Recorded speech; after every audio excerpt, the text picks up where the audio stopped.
तो hey guys, यहाँ से शुरुआत होती है बहुत ही ख़ास दिन की। मेरा बेटा विधान 2 साल का होने जा रहा है 15 दिसंबर को। तो 14 तारीख की रात को हम यहाँ पर करने जा रहे हैं उसका सेलिब्रेशन। जी हाँ, 12 बजे रात को अगर केक कट नहीं किया तो क्या ही सेलिब्रेशन किया। तो हमने सोचा चलिए एक छोटा-सा केक कटिंग करके उसे विशेष तो दे ही देते हैं। तो हमने यहाँ पर उसका केक कटिंग किया और ये महाशय आज से 2 साल पहले ही आ धमके थे हमारे घर में। तो सब मिलकर उसे सेलिब्रेट कर रहे हैं और बहुत ही प्यार कर रहे हैं, क्योंकि आज बर्थडे तो आज तो प्यार बनता ही है। तो उसके बाद यहाँ पर हम एक-दूसरे को केक खिला रहे हैं और बस शुरू हो जाती है केक के लिए मारा-मारी। तो हमारा इस तरीके से केक खाते देख हमारे पतिदेव से भी कंट्रोल तो नहीं हो रहा था, मगर मैंने सोचा चलो इन्हें भी खिला ही दिया जाता है। उसके बाद हम एक-दूसरे को केक खिलाते हैं और यहाँ शुरू हो जाता है एक बढ़िया शानदार डांस, जो कि बहुत ही अजीब-ओ-गरीब डांस है। और मेरे बेटे और बेटी का ये प्यार, जो कि थोड़ी देर के लिए ही रहता है, उसके बाद दोनों में लड़ाइयाँ भी ज़बरदस्त हो जाती हैं। अरे बाप रे! यहाँ तो विधान एक अलग ही लेवल डांस कर रहा है। अब उसे ये पता है कि नहीं कि उसका बर्थडे है कि क्या, बट गाना बजा और उसको डांस तो करना ही है। तो वो हो जाता है मस्त शुरू। तो रात के 12 बजे मेरे बेटे और बेटी मस्त सेलिब्रेशन कर रहे हैं, अपने आप में डांस कर रहे हैं, बहुत ही खुशी का माहौल है। इसके बाद हो जाती है नेक्स्ट डे मॉर्निंग और मैं अपनी शुरुआत कर देती हूँ बच्चे की टिफ़िन लगाने से। तो मैंने सोचा चलिए आज इसको आलू का पराठा बना के रख देते हैं। तो वाणी के लिए मैं यहाँ पर टिफ़िन लगा रही हूँ गाइस। मॉर्निंग में बहुत ही ठंड पड़ रही है, मगर हम लेडीज़ के लिए तो ठंड की कोई वैल्यू ही नहीं है। ठंड हो, गर्मी हो, चाहे कुछ हो, हमें तो समय पर उठकर अपने काम करके देने ही हैं। तो यहाँ पर गरमा-गरम आलू पराठा बनता हुआ आप देख सकते हैं। हाँ, हाँ, मुँह में पानी आ रहा होगा, मेरे भी साथ कुछ ऐसा ही हो रहा था। तो एक तरफ उसका टिफ़िन लगा रही थी और बार-बार जाकर वाणी को उठा भी रही थी कि भई उठ जाओ। और उसी समय आ जाते हैं हमारे दूध वाले भैया। मतलब यार एक के बाद एक काम शुरू हो जाते हैं सुबह होते ही। तो उसके लिए टिफ़िन लगाया और मैंने सोचा कि थोड़ा-सा केक भी काट कर रख देती हूँ, क्योंकि हमने रात में केक कट किया था, तो वाणी के फ्रेंड्स भी केक खा लेंगे और बर्थडे एन्जॉय कर लेंगे।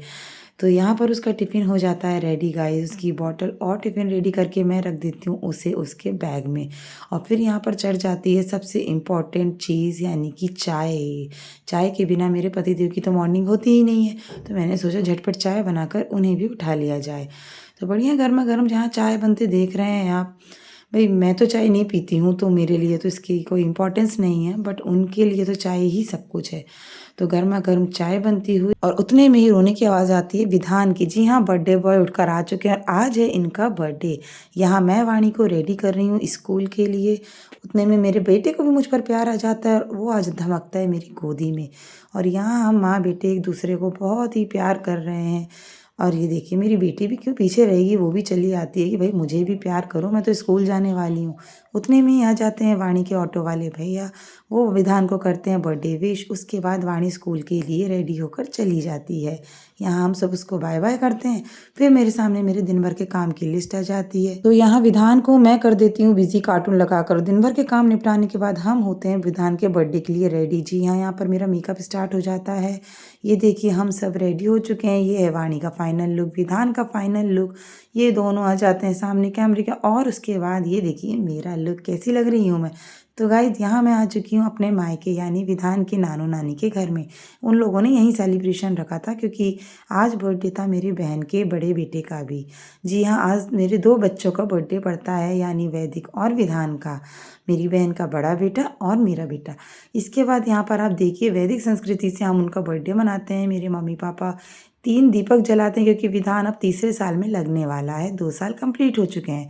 उस पर फूल और अक्षत की बरसात होती है। उसे सारे परिवार के नाम लेकर बधाइयाँ दी जाती हैं। गाइस कितना भी वेस्टर्न कल्चर अपना लीजिए, लेकिन कभी अपने कल्चर को नहीं छोड़ना चाहिए, क्योंकि इस तरीके से अगर हम बच्चों का बर्थडे सेलिब्रेट करते हैं ना, तो बच्चे भी आगे जाकर सीखते हैं। और गाइस एक रिवाज और है हमारे यहाँ, केक कटिंग में कभी भी हम कैंडल को भी नहीं बुझाते हैं, क्योंकि हमारे हिंदू धर्म में जोत को जलाने का महत्व है, बुझाने का नहीं। तो यहाँ सब उसके लिए बधाइयाँ गाते हैं, ढोल बजाते हैं और उस पर अक्षत और फूल की बरसात करते हैं। आप देख सकते हैं कितना खुशियों का माहौल है। गाइस मुझे नहीं लगता इससे प्यारा कोई बर्थडे सेलिब्रेशन हो सकता है, जब पूरा परिवार एक साथ हो और इस तरीके से हम वैदिक धर्म से अपने बच्चों का जन्मदिन मनाएं। यहाँ विधान भी पीछे नहीं रहते ढोल बजाने में। अपने खुद के बर्थडे में अपने लिए ही ढोल बजाए पड़े हैं ये तो। उसके बाद आप देखिए अब केक कटिंग होने वाली है। तो यहाँ सब बच्चे इंतज़ार कर रहे हैं कि कब केक कटिंग और केक खाने के लिए मिले। तो गाइस इसके बाद यहाँ पर केक कटिंग होती है। वैदिक और विधान दोनों ही खड़े हो जाते हैं केक कटिंग करने के लिए। ज़ोरों से तालियां बज रही हैं। एक्चुअली नज़र सबकी केक पर है कि कब केक कटे और हमें खाने मिले। यहाँ नानी बहुत ही खुश हो रही हैं विधान को लेकर, क्योंकि भाई बर्थडे बॉय है और नानी के तो लाडले होते ही हैं बच्चे। फिर हो जाता है फ़ोटो शूट शुरू। एक एक करके सब आते हैं और फ़ोटो शूट करवाते हैं। यहाँ पर पैसों की बरसात हो रही है नानू नानी और छोटे नानू की तरफ से। इसके बाद भैया बच्चे मेरे ईमानदार हैं तो मुझे लाकर पैसे दे दिए जाते हैं। इसके बाद अब देखिए कि सब लोग खड़े हुए हैं, सब वेट कर रहे हैं अब कब डिनर स्टार्ट होगा। मैं क्यों पीछे रहूं कैमरे में, मैंने कहा मैं भी अपने आप को शो कर ही देती हूँ। यहाँ हमारे सारे बच्चे आकर बैठ जाते हैं और बढ़िया गर्मा गर्म खाने का लुत्फ उठाते हैं। तो कुछ इस तरीके से हुआ बर्थडे सेलिब्रेशन। वीडियो पसंद आया तो सब्सक्राइब कर दें। Bye bye.